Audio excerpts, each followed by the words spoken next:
So, colleagues and friends, I'm very pleased to be here with you today in your beautiful, beautiful region and your beautiful city.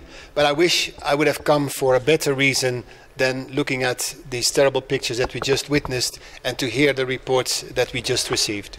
I have come here in the wake of the Hurricane Sagar that was the worst in the history of this region, with wind speeds over 100 kilometers an hour and with rains that were enough for a whole year. So it was a terrible disaster, and it came at the back of big floods because we had too heavy rains also in the past few weeks, as well as a terrible drought over the last year.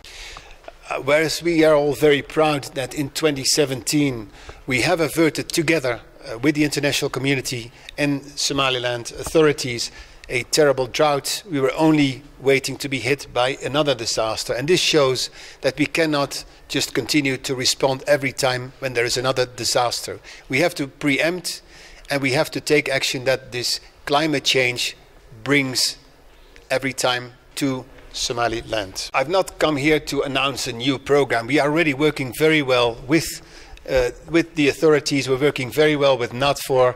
We were working very well with also local partners here. So I've not come to announce anything new, but just to promise that we'll continue to work with you to reinforce our efforts and that the agencies that were mentioned will step up even more their efforts, and we'll also start looking at what happens after we have basically provided the relief that needs to be provided. I do, however, want to announce that we will make available from the humanitarian fund that is under my authority an additional $2.7 million that will go towards restoration of livelihoods, and that will be made available in the next few weeks.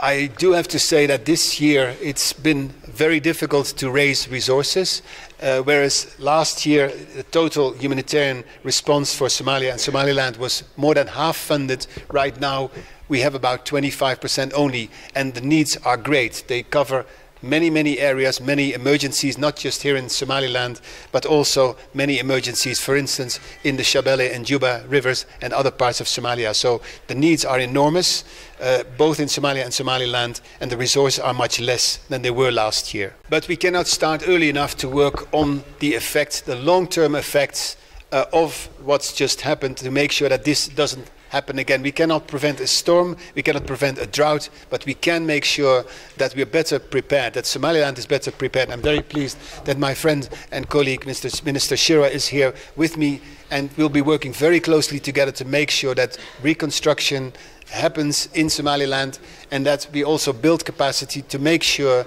that the communities and individuals can better resist these type of shocks. I don't want to take too much of your time. Again, I want to thank you sincerely, the authorities, the government of Somaliland, the communities, for receiving us. I would like to have an opportunity to also speak with the victims and to maybe see firsthand some more of the direct effects of this terrible hurricane. So with your permission, I will leave it here. I'm happy to answer some questions, but as I said, I would be mostly interested to talk to some of the people that were directly affected by the storm and by the other humanitarian suffering that is going on here.